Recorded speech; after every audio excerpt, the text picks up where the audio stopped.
Hello, welcome to the 2013 Hundie Challenge. Today we're going to be discussing Under the Bridge Downtown by Iris Pupil. Dee-doo-dee-doo-doo, dee-doo-doo-doo-dee-doo-doo-doo-doo, dee-doo-dee-doo-doo, dee-doo-dee-doo-dee-doo-doo-doo. Finally, another entertaining book. Not just one that I had to plow through or force my way through, which was a nice change after Loving. In fact, a lot of Loving I spent going chapter by chapter back and forth with Under the Net.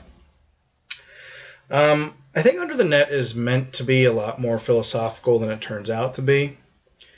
Maybe I'm not, doing all the proper analysis stuff, but basically it's about this indigent writer, which seems to be what every one of these novels is about, Tropic of Cancer and blah, blah, blah, blah.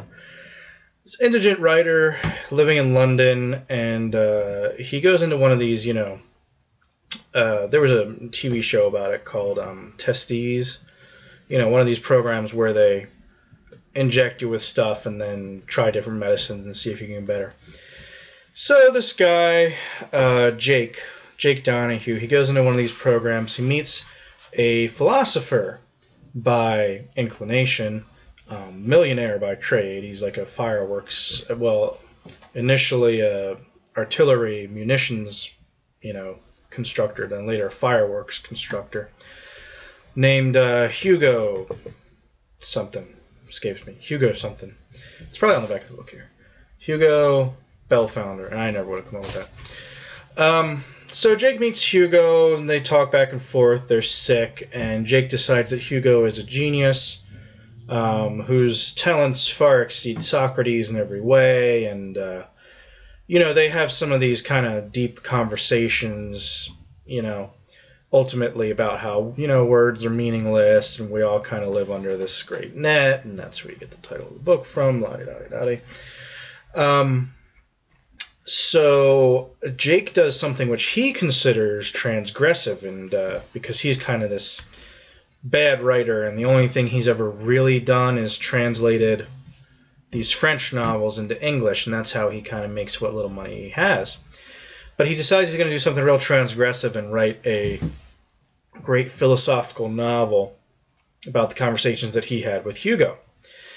So he writes this novel, and despite thinking it's going to be great, everybody hates it, and he becomes ashamed of himself because he stole all of Hugo's ideas.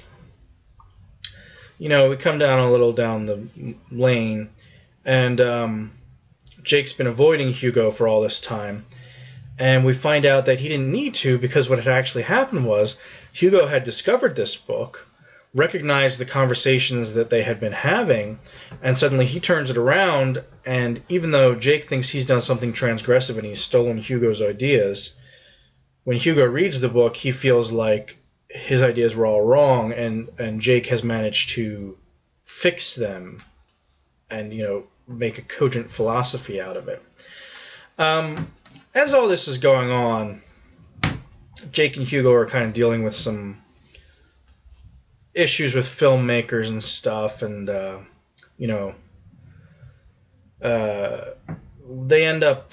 ends up that Jake kidnaps this dog, and there's another thing about these characters in these books that seems to be a recurring theme, and I feel like this is all I would have to do to write a classic book. They all don't understand money, and they come into money and they forget when they come into tons of money, and then then they'll beg around for a little bit of money. And like, money is, to these characters, kind of like they really have a strange relationship with it. Whereas I feel like you or me, and I don't know you, but I know me, I know how to budget, and I know how to save up a few bucks now and then, and if I want something, I don't just blow my money on it. These characters, like, Augie March and Jake Donahue and the Ginger Man and everybody, it's like money's like this weird, like, fanciful, magical thing that they finesse. But anyway, I forget what this book was that I was talking about.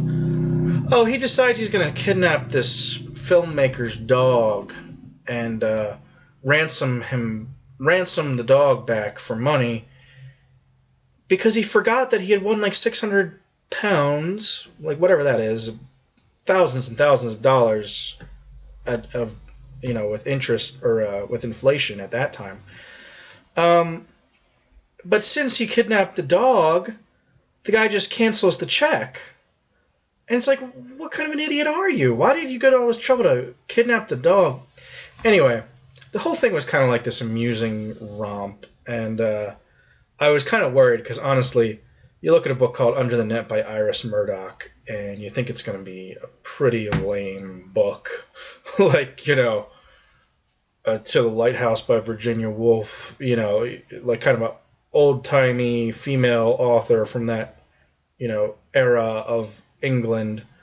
And it's called Under the Net. I didn't know that it was about, like, this weird philosophy thing. Anyway, not a bad book. Thoroughly enjoyed it. Hope you did too. This was a terrible, terrible review. I don't know what's wrong with me today. But anyway, thanks for tuning in, and next time we will be talking about Scoop by Eva Lenoir.